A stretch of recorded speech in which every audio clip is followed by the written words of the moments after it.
Mic check 1, 2, 3, 4, 5, 6, 7, 8, 9, 10. Testing microphone check. Speaking 1, 2, 3, 4, 5. Sitting. Okay. Oh.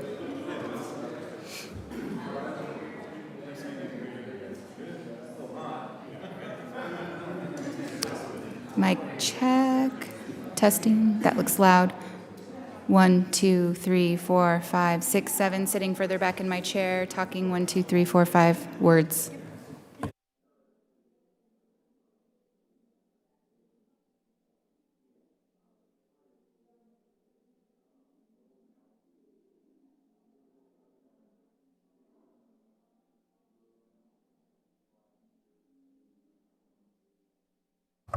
Monthly meetings? Okay. Witness table. Mic check. These seem hotter. Testing 1, 2, 3, 4, 5. About that, he said you guys are definitely.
Good afternoon, everyone. Welcome to the Subcommittee on Economic Opportunity.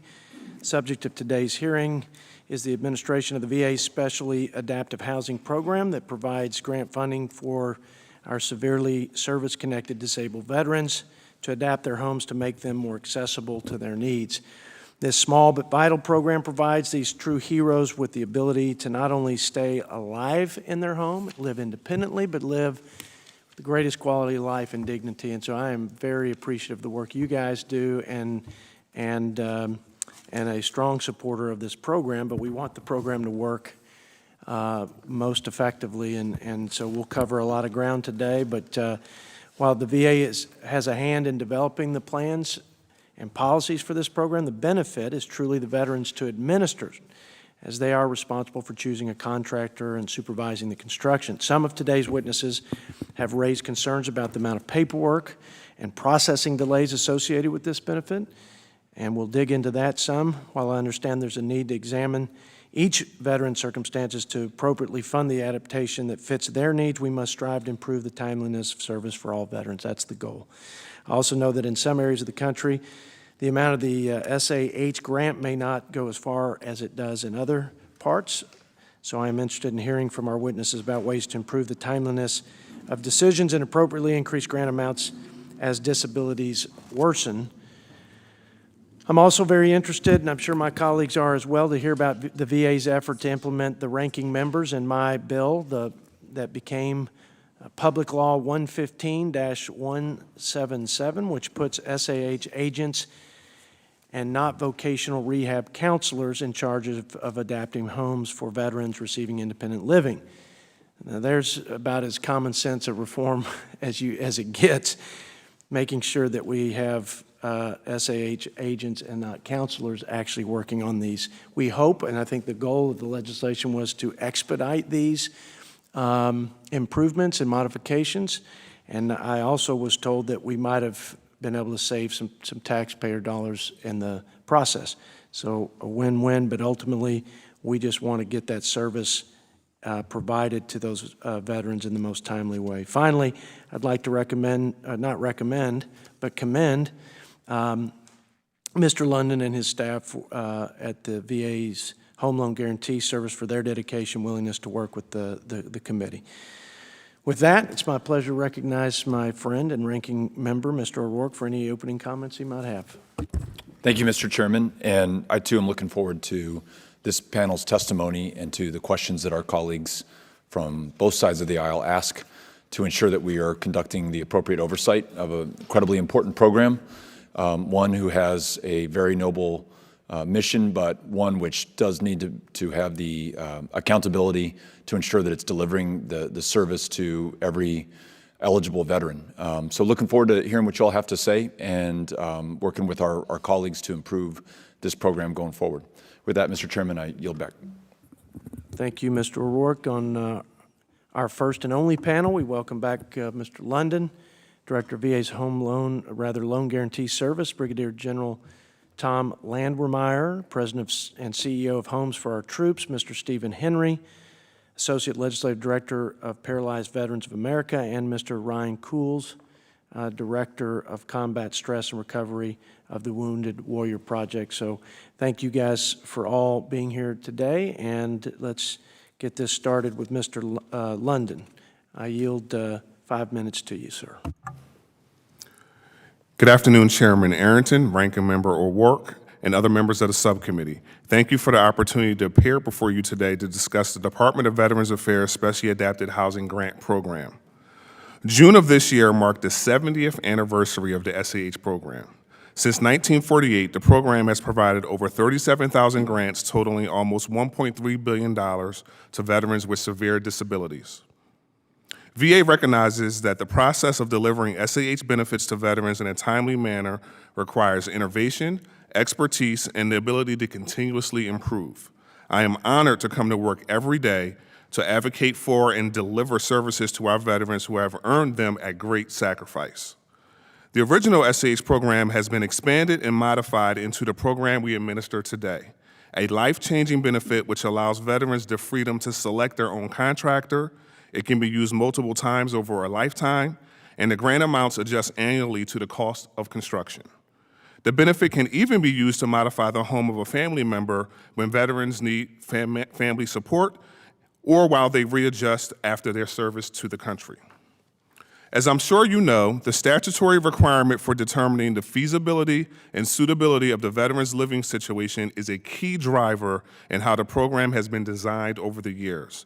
This means that VA does not just cut a check to the contractor or to the veteran and walk away. Instead, we have a duty to ensure that veterans are able to thrive in the living situation the grants help to create, and the adaptations meet each veteran's unique disability housing needs now and in the future as his or her condition changes over time. Living independently means something different for each and every veteran we serve, and each home adaptation project is uniquely different.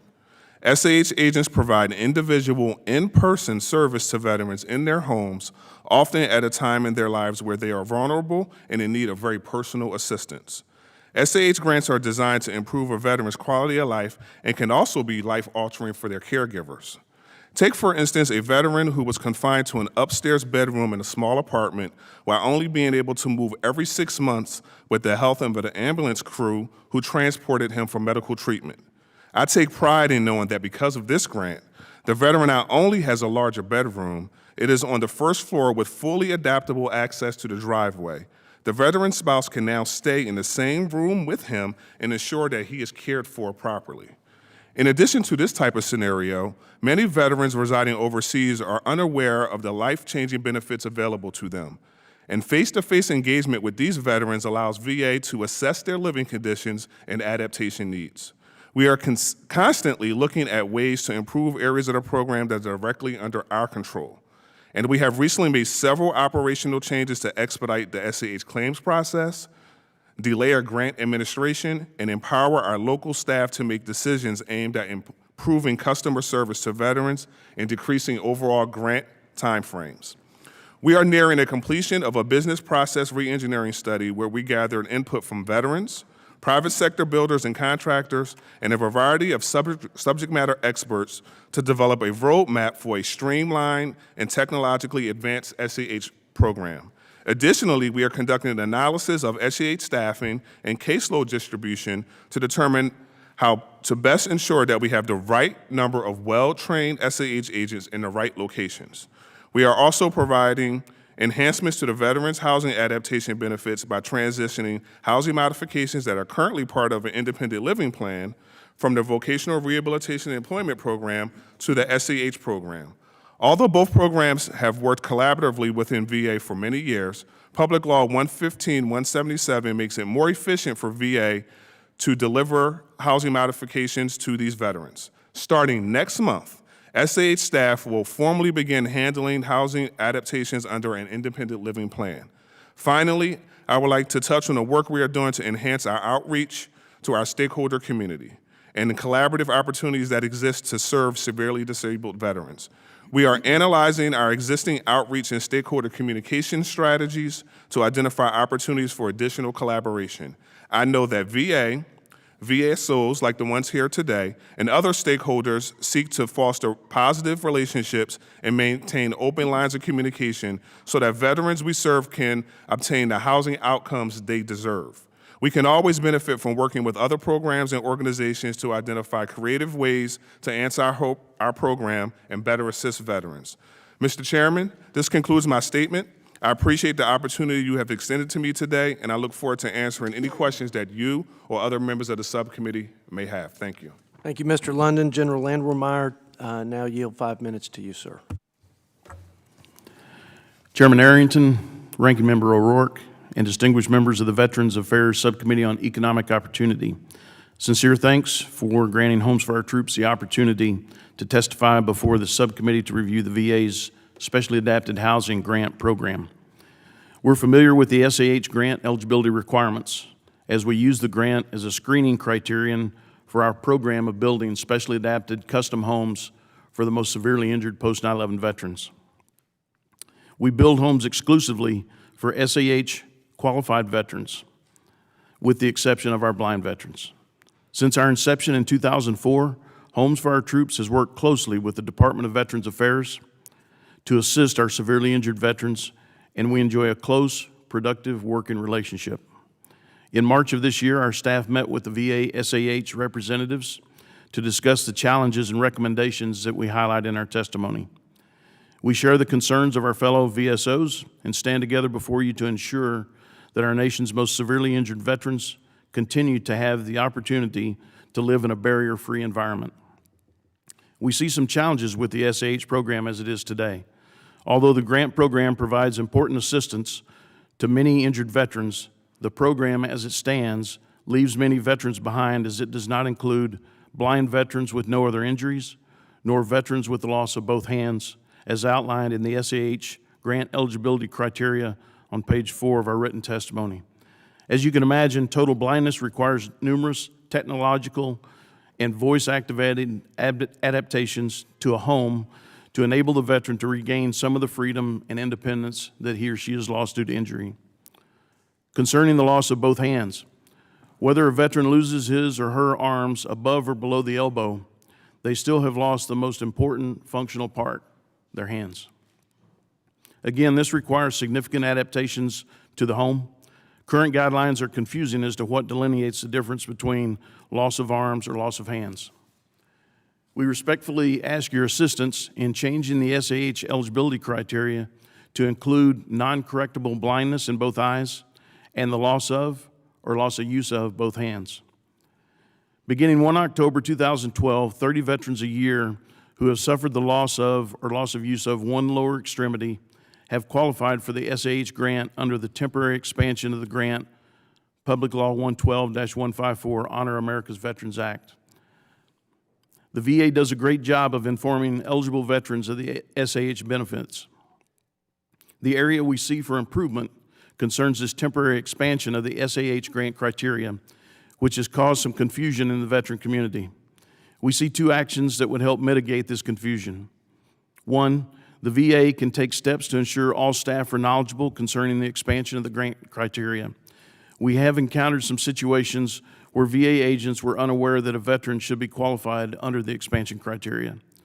Second, the VA could notify all veterans who were previously denied SAH eligibility prior to the expansion that took effect on 1 October 2012 that they may now meet the expanded criteria.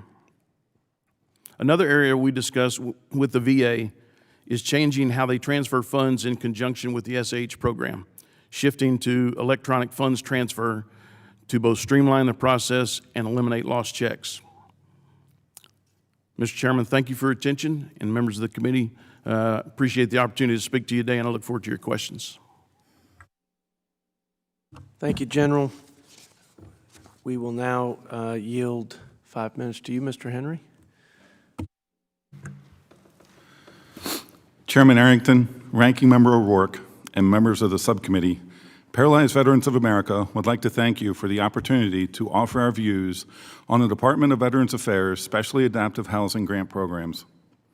The Specially Adaptive Housing Grant Programs help veterans with certain service-connected disabilities to live independently in a barrier-free environment by providing critical housing adaptations. Many PVA members have benefited greatly from the Specially Adapted Housing Grant Program. The accessibility provided through this program greatly increases the quality of life for these veterans.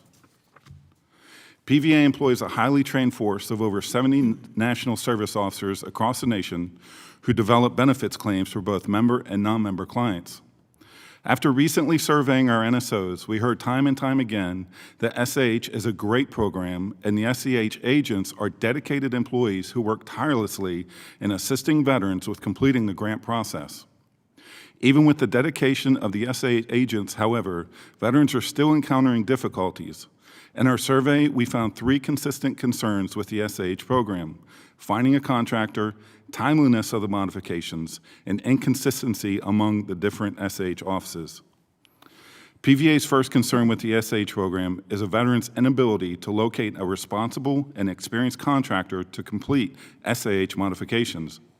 One of the complicating factors with the SAH program is that a veteran must submit 3 bids to VA as part of the process. Normally, this would not be terribly difficult for a homeowner who is completing a typical project. However, there are very few contractors who actually have experience with making home modifications for disability access. If a veteran resides in a rural area, it's even more difficult to find an appropriate contractor.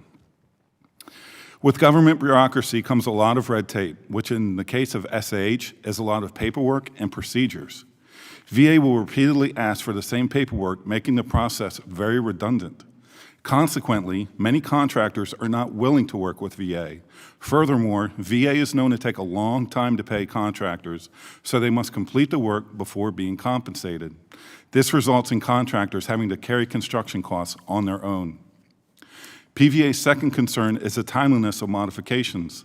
After surveying our NSOs, we have found that many veterans are waiting an average of 6 to 8 months and up to 2 years to have modifications completed. The ability to safely live independently is priceless, and any processes that foster delays must be addressed.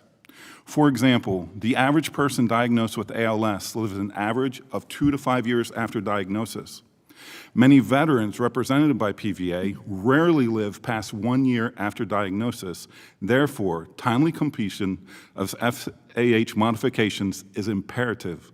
There have been instances where veterans have passed away before the modifications have even been completed. Recently, PVA met with VA executive leadership to discuss the SAH program and to voice our concerns. We raised our concern with timeliness and how long veterans have to wait to receive SAH modifications. Lastly, PVA is concerned about consistency in the administration of the SAH program across the nation. PVA found a general consensus from our NSOs about concerns with the program. However, some NSOs also raised concerns about the quality and speed of the work, which seem to depend entirely on the geographic location of the veteran. Veterans should not be punished for where they choose to reside. Instead, they should be able to receive quality service regardless of the location of their residence. In some locations, SH agents are tasked with additional duties, including having to complete home appraisals for VA home loans and for veterans who are going through the process of refinance their VA mortgage. Those same agents are also required to answer phone calls from VA's general hotline number that have nothing to do with the SH program. PVA understands all positions carry the need to perform additional duties. However, to require SH agents to complete tasks unrelated to SH is unacceptable. We have also discovered that at least one office communicated to its agents that cases of terminal veterans were not to be expedited, that all veterans were to be treated the same. In light of our various concerns, we will begin meeting with the SH program leaders on a monthly basis to increase feedback on the program. We are very pleased to have this type of open communication with VA. We hope that through heightened communication with program leaders and the oversight of this subcommittee, that the program's administration will improve and result in better experience with this program for PVA members. We support Congress increasing the grant from the current amount of $81,080. In its recommendations to the 115th Congress, the co-authors of the independent budget, Disabled American Veterans, PVA, and Veterans of Foreign Wars, recommended that Congress establish a supplementary housing grant that would cover the cost of new home adaptations for eligible veterans who have already used their initial grants. Without the ability to access such a grant, veterans may be forced to choose between surrendering their independence by moving into an inaccessible home or staying in their current home simply because they are unable to afford the cost of modifying a new home. PVA would like to thank you for the opportunity to offer our views on the SH program, and we look forward to any questions you may have. Thank you, Mr. Henry. Mr. Cools, we yield to you 5 minutes as well. Chairman Arrington, Ranking Member O'Rourke, and distinguished members of the subcommittee, thank you for inviting Wounded Warrior Project the opportunity to testify on Department of Veterans Affairs Specially Adapted Housing Grant Program. My name is Ryan Cools. I serve as the Director of Wounded Warrior Project's Combat Stress Recovery Program, one of more than a dozen free programs and services our organization provides to wounded, ill, and injured service members and veterans who served on or after 9/11. Through the hard work of over 600 employees spread across the country and overseas, Wounded Warrior Project is connecting warriors and their families to their communities and each other serving, and saving lives through free, direct programs, and empowering them to succeed and live life on their own terms. Wounded Warrior Project's advocacy related to specially adapted housing is framed by two programs in particular. Our benefits service team connects warriors or assists warriors of all disability levels with their benefits claims. And our independence program is helping meet the needs of some of our most severely injured warriors by ensuring they receive the care, services, and resources they need to thrive in the most independent and meaningful way possible. Today, I also speak to you as someone who has utilized the SHA grant, and I hope my story can help frame the issues before the subcommittee. So I was injured in 2005 in combat in Iraq. I lost my right arm and left leg, and at the time was 24 years old, newly married, didn't have any children. I was very fortunate to make it back to Walter Reed and spent about 18 months there recovering. I medically retired from the Army in May of 2007. And in 2009, my wife and I decided that we wanted to stay in the area and found a house that we felt comfortable in staying in the long term and decided to use our SAH grant to modify that home. In 2009, the grant cap was about $64,000, but unfortunately it didn't cover the over $100,000 that it cost to modify our home to meet my individual needs and make sure that I was successful and independent in the house. Fortunately, we have three beautiful little kids, and over time our family grew, and we realized that we needed to change homes in order to better meet our growing family's needs. And in 2015, we sold the home that we had purchased in 2009. Fortunately, we didn't take a loss with the sale of the home, but we weren't fully able to recoup the amount of the SHA grant. In our current home that we purchased in 2015, we've modified that home to, again, meet my individual and personal needs. I'm free to move about the home and shower and do all the things I need to do in activities of daily living. Those modifications cost over $90,000 to complete to date. So in this whole process, one of the things that I've learned is my needs are going to increase. As I age, I'll need additional adaptations, and the way the program sits right now, those changes are going to be my responsibility.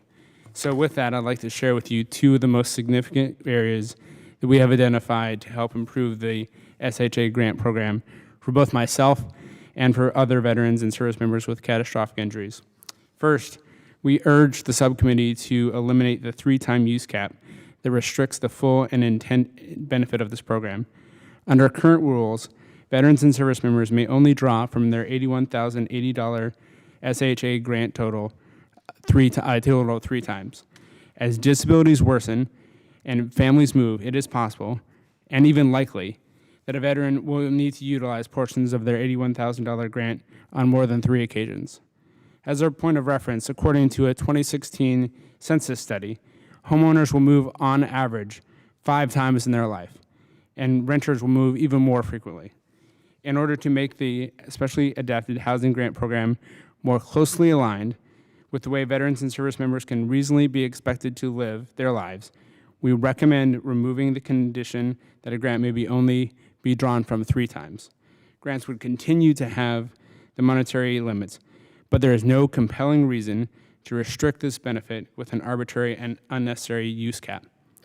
Our second recommendation is to allow previous beneficiaries the opportunity to refresh their Specially Adaptive Housing Grant history once every 10 years. We understand Congress needs to cap benefit amounts for budgetary reasons. However, it is not uncommon for veterans, such as myself, to utilize a full SAHA grant and years later find themselves spending their own funds for modifications.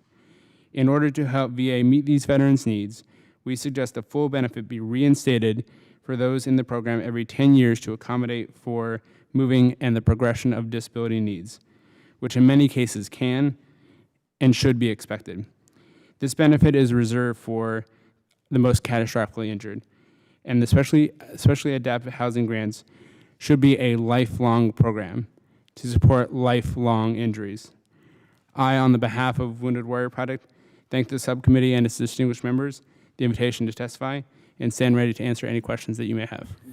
Thank you, Mr. Cools. I think I can confidently speak for the committee, we appreciate your tremendous sacrifice. And we want this program to work for guys like you. You just make me so proud. And all of you, thank you for your service. And let's have a good discussion and see if we can't find ways to make improvements to this much needed and important program. Let me start with you, Mr. London, on the bill that we passed, the one I passed with my colleague, Mr. O'Rourke.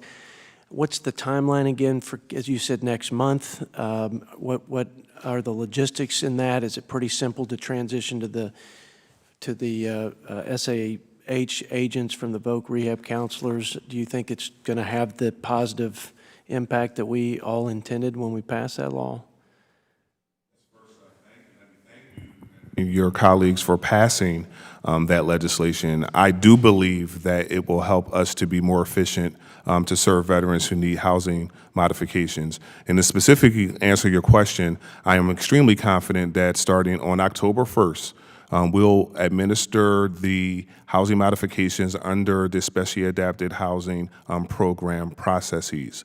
The reason why I'm very confident of that is, as I mentioned in my oral statement, that for over a decade, we've been working very closely with VRNE on these cases, and our agents have familiarity with them. And a lot of the times, the cases are much simpler than the normal SAH cases that we administer. So I'm extremely confident that we'll be ready October 1st. We will make some additional enhancements to make things run smoothly and to have documented policies and procedures for staff by January, but staffs are already aware of the transition on both sides of the house, and I'm extremely confident. Mr. London, thank you. Describe the organization for me, because I'm often perplexed by how things are actually run and operated and who's on the ground making these things happen. Sometimes you got policy over here and the operations over there, and maybe they don't even talk. Break this down for me. Who the SAH agents work for whom? For you? No, they do not. Okay. Who do they report to? They report to the regional office director in their location. So in their respective regions. So That's correct. Is there standard practices and procedures for the SAH, or is this another one of those we decentralize it so everybody does it a little differently? No, sir, that's where I come in. I do own the standardization. I own the policies and procedures that the regional offices across the country administer to my standard. If I asked you who the best region was right now, could you tell me? I would argue that they are all serving our veterans. Now come on now. No, I love all my children too, but one's faster than the other, and one's better at writing. And so I'm just saying, I'm not going to ask you to call them out. I'm just saying, do you know who the best region is in terms of implementation of your policies in this program? Just like any program or even any business concern, you always have entities out there who are leaders and who have best practices. And yes, I can identify those places that have best practices, and I leverage those best practices when I learn of them. Mr. London, I want to remind you, this is not a Supreme Court justice hearing. We're just trying to get to the... No, listen, the one thing I think, because I think there's a lot to discuss here, and I think some reasonable consideration to what if someone loses a hand, but they don't lose their arm, or they lose the functionality of their arm, have they effectively lost? I mean, I'm curious to know how we set the standard, why we set the standard. I mean, there's obviously cost involved. Also on the 3-time use of the cap that you mentioned, Mr. Cools, I mean, it seems to me there's a reasonable argument of being able to draw that down again. There's a money issue and there's offsets, but just on, I think one thing we could all agree on that doesn't cost us anything, probably would save money, is finding operational efficiencies. And Mr. Henry brought up quality contractors, the difficulty of that, the paperwork involved. He used the word duplicative. 6 to 8 months to get these projects completed, and at maybe in the worst case scenario 2 years.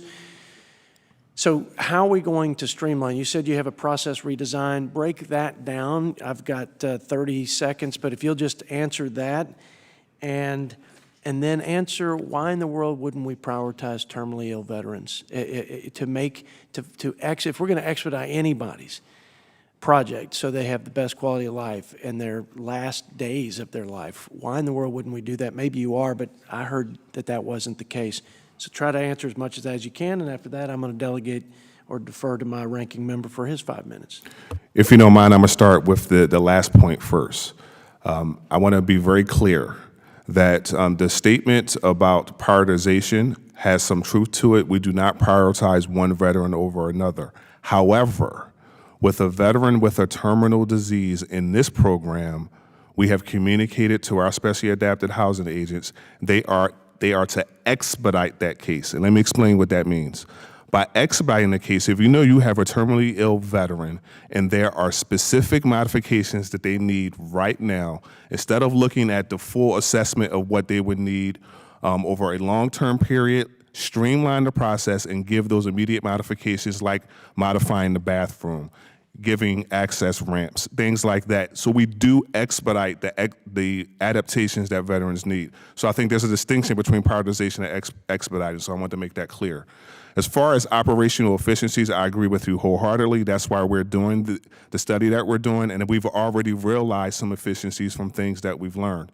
One thing that we've done just last year, with the authority that I have, I made the decision that even though there were some potential legal impediments in VA providing a list of contractors, I leaned forward because it was the best thing to do for veterans, and I now make a list of contractors who have done previous projects available to veterans with all the necessary disclaimers so that all parties know that the government is not endorsing or recommending contractors, but we've already seen that having a lift. And as we get that more streamlined and across the regions, we're going to see that have a big lift. So there are things like that we're doing, common sense things when we're working with contractors, making sure that they understand the process up front. Because as Mr. Henry said, there is sometimes back and forth. And what the back and forth is that if we say that a ramp has to be in a home, it has to meet certain specifications for that veteran. And sometimes what we see in the plans is it's not documented. And as you know, what's written is what gets done, and that's what we hold people accountable for. So if the plans and specifications don't meet the veteran's needs, that's setting up the veteran for failure. So what can we do to streamline the process? Make the process better known up front. So those are some of the things that we're doing. And I'm going to yield for 5 minutes to the ranking member, but if I might just indulge for just a minute. At some point, I want to know what the timeframes are today on average to put in a ramp, apples to apples, and what we're trying to reduce the time frame, for example. So some hard targets, some real sort of empirical movement. You don't have to talk about that now unless they want to dig into it, but I'd like to know what those goals are, because what gets measured gets done, and it'd be nice to have some measurable goals in reducing time frames and other sort of burdens. Mr. O'Rourke, thank you. Thanks. Mr. Chairman, I'm going to ask a few questions that were just generated by comment from the panelists. But first, Mr. Cools, I want to make sure I understand the anecdotes that you shared. You said that the total cost to rehabilitate the first home that you and your wife moved into was $100,000. If you don't mind telling me how much of that was covered by the SAH program. Yes, sir. That is correct. The total cost was $100,000, and the grant cap at that time was just over $64,000. So you received $64,000 to that 100. Yes, sir. And the second home was $90,000 cost, and how much did you receive towards that? Zero, sir, because I had exhausted my grant. Yes, sir. And so as Mr. Lund, as that cap, as the aggregate cap moves up and it's now at $81,000, would someone in Mr. Cool's position be able to reapply for the additional difference, the $20,000 between the 60 and the 80 that is the current cap? So as long as the veteran has remaining grant funds available, as the grant increases each year, those funds are made available up to the statutory limit. How about just using his anecdote? He used 60 so many years ago, and now that it is up to 80, does he have a $20,000 balance for the next modification? No, sir, we don't have the statutory authority to do that. Okay, so that's something you need from us if we were to make that change. That's helpful. Let me ask a couple of questions that General Landwehrmeyer posed. On the issue of total blindness and the loss of both hands, do you need statutory clarification, or is that something you can administratively correct and provide clarification for the contractors? My understanding is we do not have statutory authority for those circumstances. Okay, so that one's on us as well. The statute is very specific in the Okay. criteria. Because you mentioned, General, that the guidelines are confusing. And so my question is just, how do we clarify? And it sounds like, according to Mr. London, that's going to be through law. How about educating VA staff? The comment was made that some staff are unaware of guidelines or aren't, perhaps educated enough to be able to provide clear guidance to contractors or veterans. Any comment on that, Mr. London? So because the statute is clear on what the criteria are, even for the temporary expansion, the staff and the Veteran Service Center on the disability compensation side of the house, they rate cases to that criteria. So as soon as a veteran meets that criteria, we get the rating decision that that veteran is eligible. So my staff in Loan Guarantee understand and are aware of the requirements because it's in the Veterans Award letter. No room for improvement there. No, sir. Okay. I think, but just if I can just clarify, I think going back to what the Brigadier General was saying is that if the law was clear to include those criteria, then we would be able to administer the grant. How about, this seemed like a great suggestion to me, notify all veterans who've been previously denied that they may now be eligible. Is that something, once you get the clarification from Congress that you need by statute, that you can administratively pursue, or do you need authorization and appropriation specific to that from Congress? We can administratively pursue that. I don't need any assistance on that, but there's a point I want to bring up. Not only is the criteria very specific, but there's a cap in statute to 30 veterans per year. So even if I were to reach out to those specific veterans, we may have already exceeded our statutory cap for that year. What's the logic behind that cap? That was specifically, I think, to be quite candid, a costing issue from your side of the house, sir. Okay. The point raised about electronic funds transfer. I'm glad that was brought up today because I'm happy to report that we have a pilot program that we're working on in our St. Paul regional office that we believe we'll be able to streamline the transfer of monies, and we will be able to do things via electronic file transfer. So I'm extremely excited about that in the future. Do you think that meets the spirit of Mr. Henry's concern about the paperwork is asked for repeatedly and it's a disincentive for contractors to work with the VA on this? When you're doing electronic funds transfer, are you also digitizing other aspects of this? So it's you file the information once, it's within the VA, and it gets processed and you're paid in a timely fashion. Is that essentially the idea here in terms of what you're trying to achieve? The electronic funds transfer is a separate issue. I think the other piece is more of a communication issue, and it's improvement on VA's part to ensure that the contractor understands up front what the requirements are to avoid the back and forth. And just last point, my time's about up, but I also noticed that Mr. Henry mentioned inconsistency by different SAH offices. The General mentioned the need to perhaps educate VA staff who may be unaware of qualifications. I'd just take that as constructive criticism and see if there isn't a way to better educate all VA staff on these issues. And maybe this is a perfect opportunity for an offline conversation with the General and Mr. Henry to find out what the specific concerns are and to bring that back to your team just to make sure that everyone's on the same page on these issues. So. Yes, thanks. sir. Appreciate it, Mr. London. Thank you. Thank you, Mr. O'Rourke. Mr. Bilirakis, you have 5 minutes. Thank you.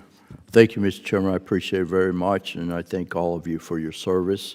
I have a couple questions. To follow up with the Chairman's question, your testimony, Mr. Henry, actually, your testimony mentions concerns about those with terminal illnesses like ALS not being prioritized for SAH benefits at the VA. Could you share more about these concerns and the steps needed to fix this problem? Is that question for me? Mr. Henry, yes. Okay.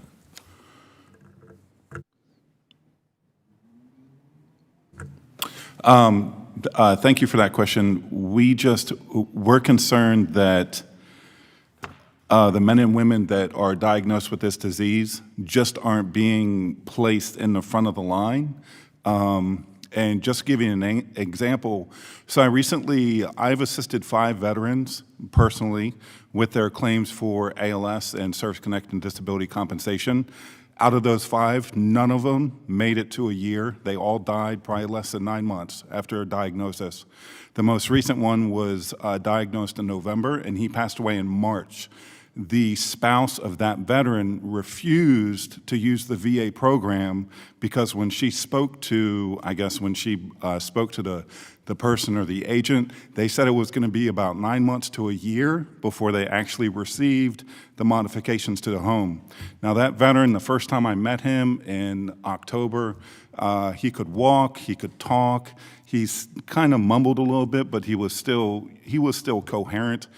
He was drinking a cup of coffee. I saw him in December. He was in a wheelchair. He no longer feed himself. He could no longer talk. He had to be on a respirator. So the disease manifests to such a rapid degree that within 5 to 6 months, their condition is just so negatively impacted that it's so important that these modifications are done as soon as possible. 6 to 8 months go by, these men and women are completely different, and their needs are completely different. And so we just feel that these men and women need to be placed ahead of the line.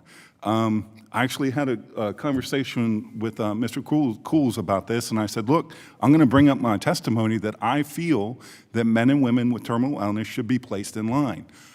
I'm not trying to say anything about your condition or your personal experience, but PVA membership really believes that our members who have a terminal illness should be placed ahead in line. And Mr. Cools even said, I agree with you. If someone does have a terminal illness, they should be placed in front of the line. Mr. London, you want to respond to that? Yeah, absolutely. First and foremost, Mr. Henry, I agree with your sentiment about the expedition that these veterans need. And you have my commitment, and I want to give the commitment to the committee that we will focus on this issue. In just 2 weeks, I'm going to be meeting with all of the management staffs from around the country. Every region will be with me face to face, and this will be a topic that I will spend considerable time with to make sure that it's crystal clear how we are to expedite these cases so that we can serve those men and women with terminal illnesses who are eligible for this program. But I want to be very clear that I'm not going to give instruction to put one veteran in front of another. I have an ethical duty to make sure that we're serving every veteran, but I think we can lean forward and get these veterans what they need faster than we're doing today. Absolutely. Okay, thank you. For Mr. London, in your experience, how often do veterans have to pay out of pocket to have home adaptations completed? It's hard to put a hard number to that. I certainly can give you anecdotal experience, not only from my leadership experience, but I spent over a year on the SAH policy staff, so I have an intimate knowledge of the process. And in a significant number of cases, like Mr. Cools, veterans do have to put some monies into the project because the grant does not cover all of their needs. So that certainly doesn't happen in every case, but I would certainly quantify it as a significant number. Okay, let me ask you, and I also want to ask the general if he's in agreement with that, the assessment, but also some of the nonprofits that actually build homes for veterans who are disabled. How do they have access, or does the veteran have access to those grants? How does that work? Does anybody want to respond to that?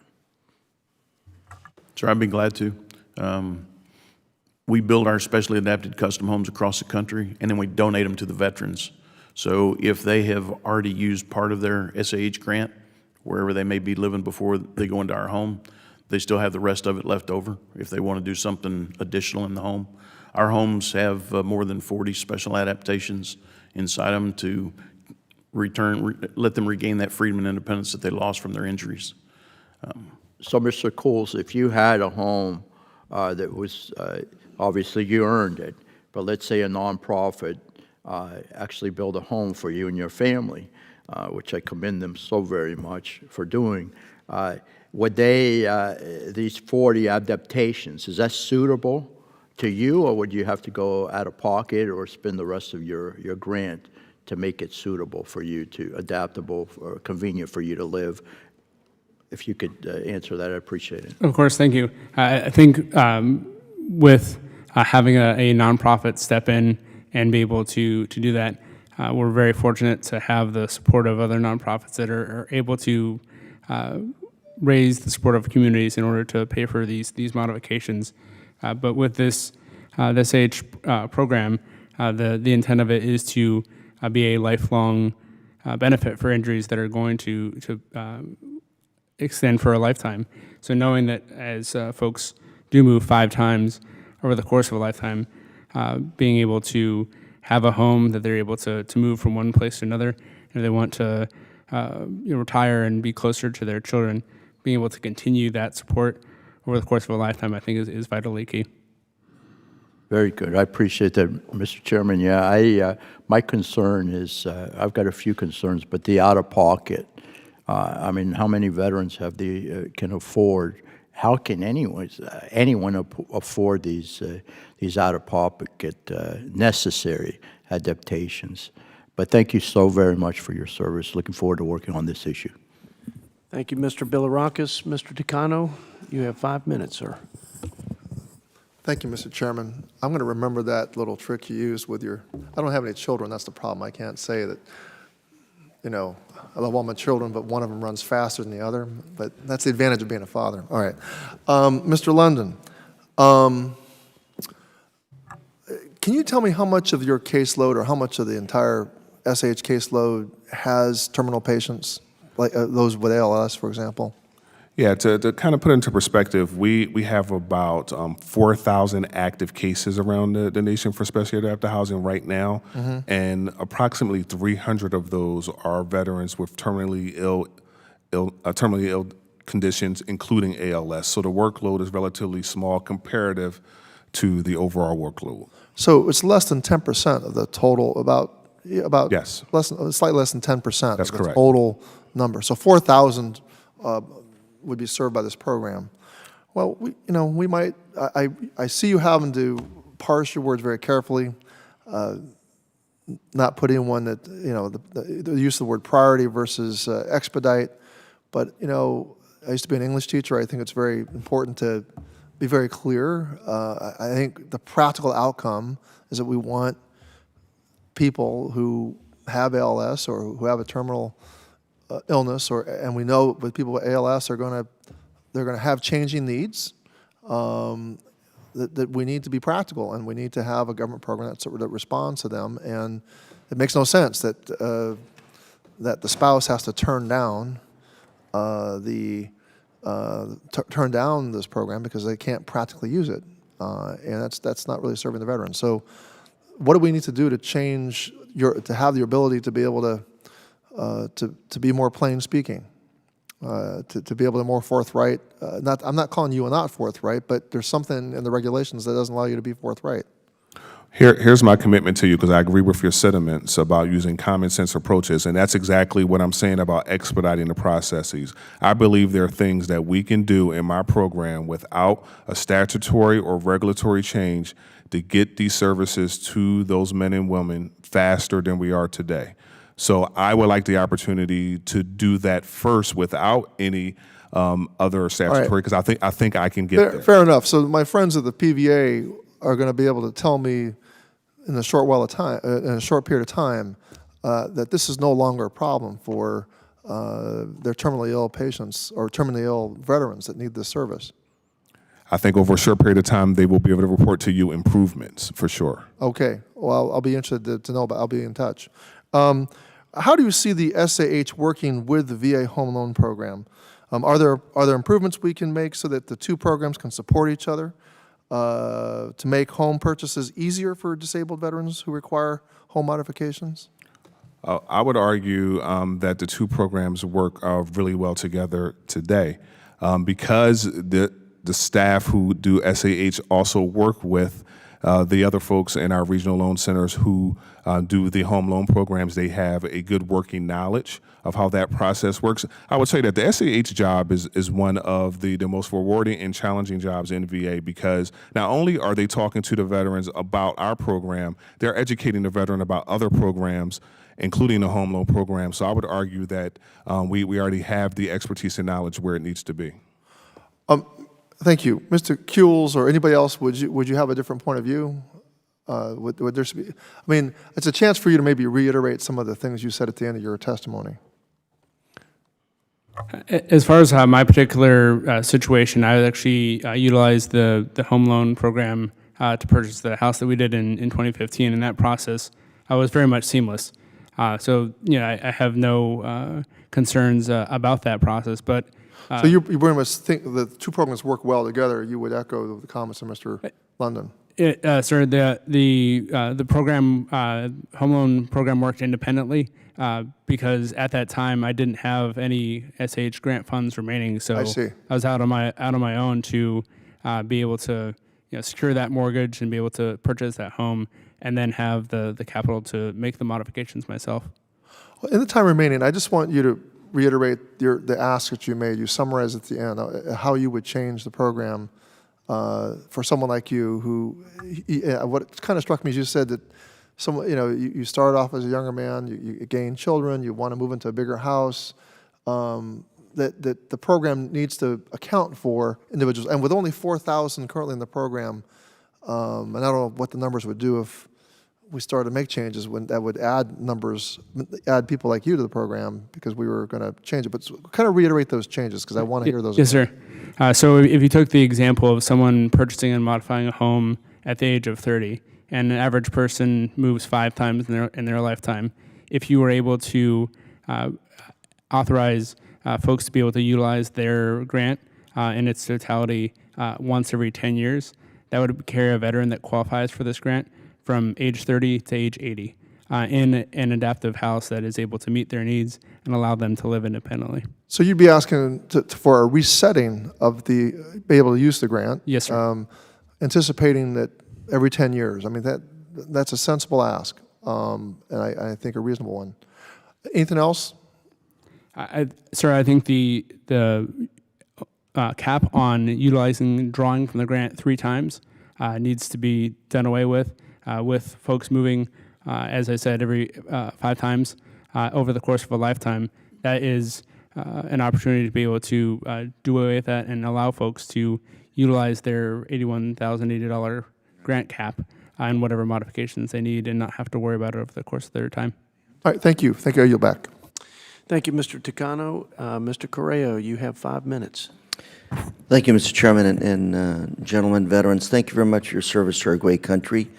You are appreciated. You are our heroes. Mr. Kuehls, thank you very much for some of those comments and recommendations just made to Mr. Tucano. Mr. London, I wanted to follow up. You said something that touched me, which is you don't want to choose one vet over another. So my question would be, why have a waiting time at all? Why do you have to wait? Are we short on personnel to process these applications? Are we going through a process to try to minimize fraud, waste, and abuse?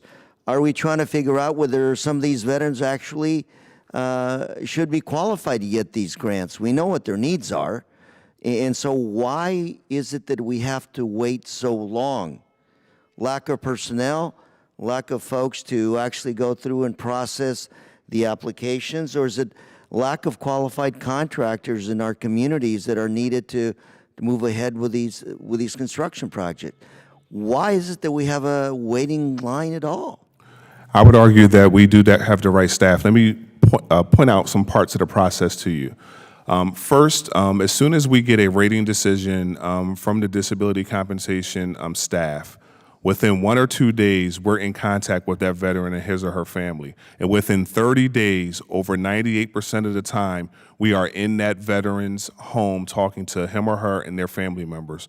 So from a timeliness standpoint, our staff are on top of things right away. Where the timeline comes in is once we And let me point out another piece. While we're there during the initial interview, in most cases, the veteran wants to modify that existing home. So while the SAH agent is there, they are actually looking at that home, assessing the veteran's needs, and taking documented notes on what's needed for that veteran. So within 30 days, to your point, we have a really good idea of what the needs are. The next part of the process, we now empower the veteran to choose the contractor. And that's where I mentioned that one of the administrative decisions that I made was to provide a list of contractors in that veteran's area who have done previous projects. So essentially, a list of qualified contractors. Here you Contractors who are, have pick some- one and Yes. go. Now, in some locales, there is a need to identify more contractors, and that's something that my staff is taking on, is how can we work with the private sector to make sure that people understand this benefit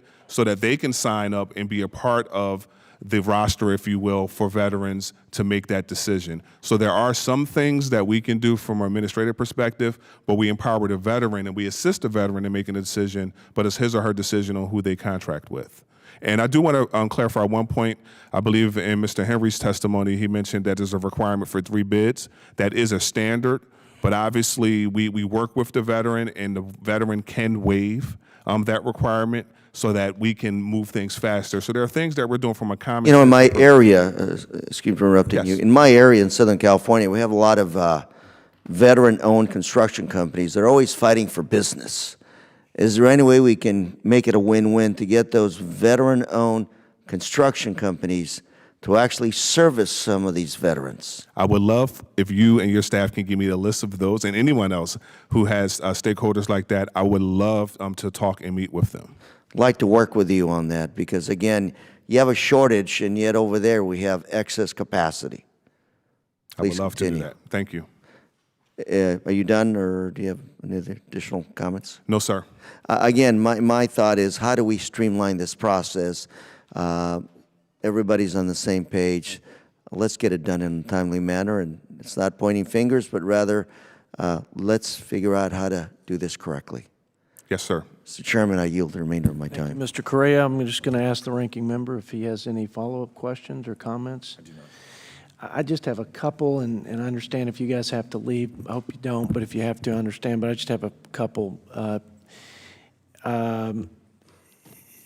Again, back to the organization and how we make the organization work to perform for the desired outcomes that we all have, seems to, that component seems to trip up a lot of good programs and ideas.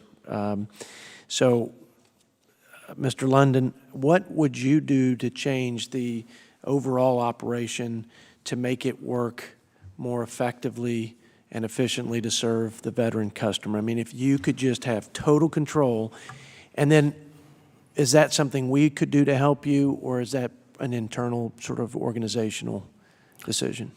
I believe it's an internal organizational decision first and foremost, but I will tell you that within my span of control, I believe I do have the authority to make the decisions that I need to make sure that each and every regional loan center where these specially adapted housing agents are located to work with the veterans consistently. I believe that I do have that span of control today through policies and procedures and the oversight that I conduct. Can you fire an SAH agent? I cannot, no, sir. Can you fire a regional director? No, sir. I don't think you have enough control. And I'm not saying I know how to wire it so that you do, but you set the policy and you set the guidelines and you set maybe even the benchmarks for how long it should take to put a ramp in or a grab bar. But who's going to enforce that so that there's a sense of urgency and commitment to meeting those standards? I don't think it's you, and not trying to be disrespectful. I wish it were, because I have a lot of confidence in you, quite frankly. But who is going to ensure that your policies, assuming that the benchmarks and policies that you've laid out are best practices for these sorts of things, who will ensure that that happens? Who has the power to fire folks?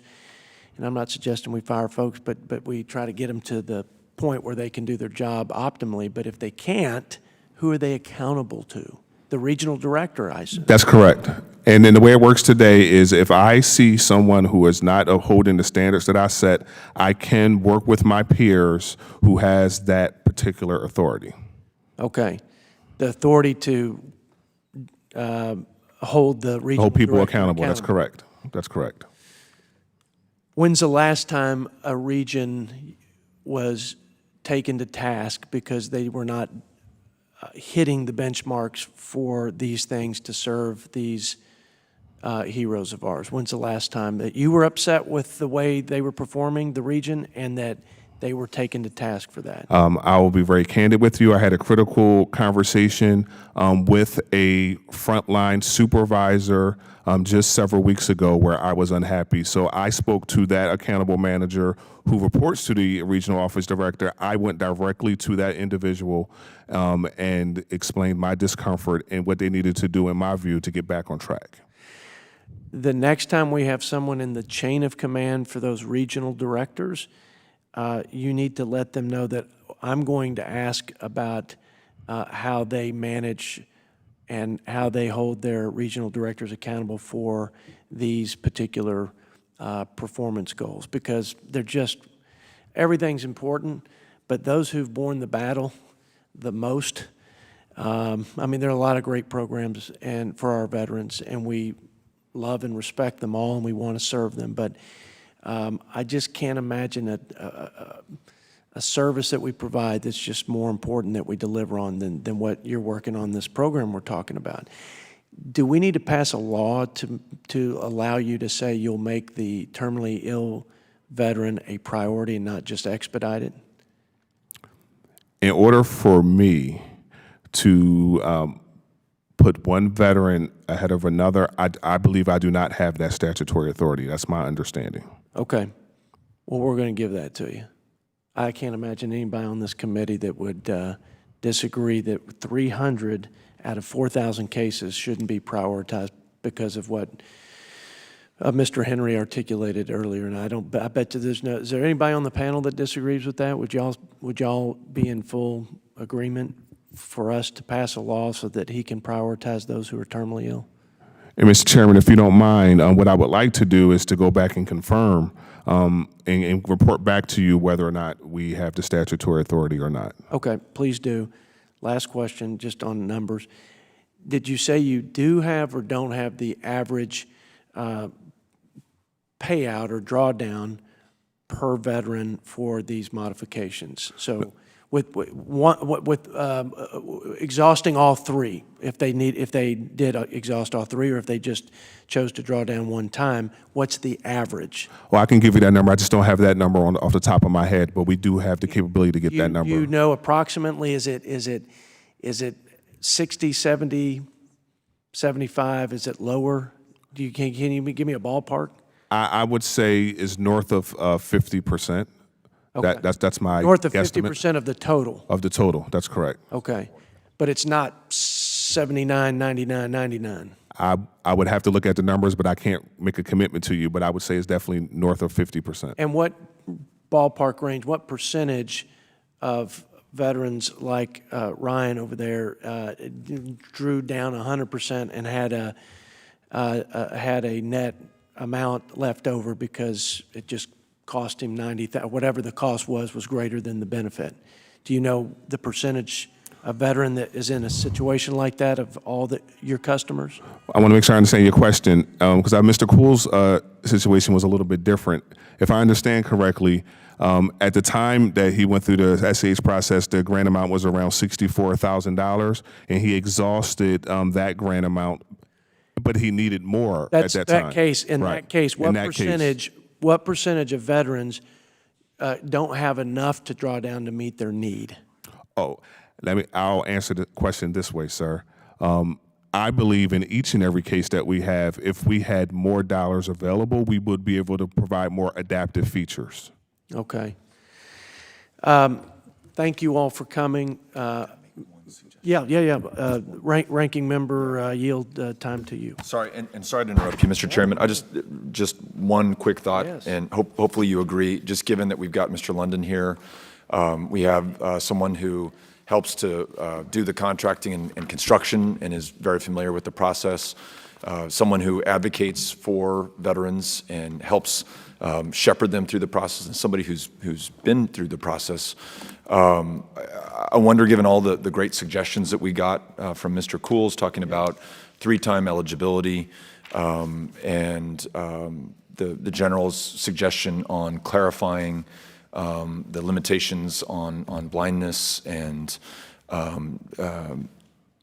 dual amputation.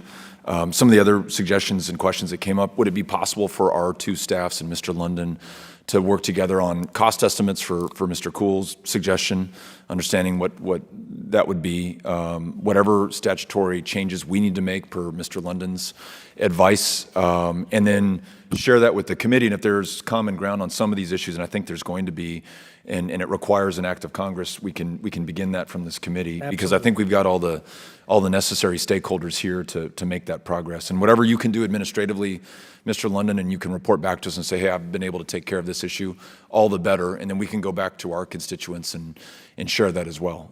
So that'd just be the suggestion for not only all is parties that here. a reasonable consideration, that to me is the essence of our job, and I'm glad you mentioned that, and let's make that happen. Mr. London will execute on that after we close out today, and then we'll have that additional discussion with the members of the committee. So great suggestion. Again, really appreciate you guys. Very informative and productive. I'm going to say it again, Mr. London. I'm always impressed with you and your professionalism. That's not easy, because I get very frustrated with these hearings and what's not happening that I think should happen. But you conduct yourself well, and you represent, I think, the very best of the VA. I really believe that. So thank you for your professionalism and your forthrightness.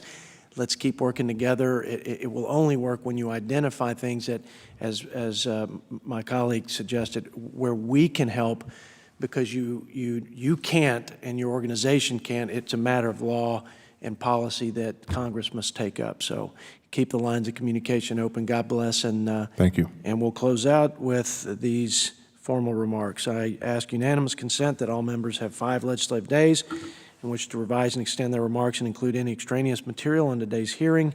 Hearing no objection, so ordered. This hearing is adjourned.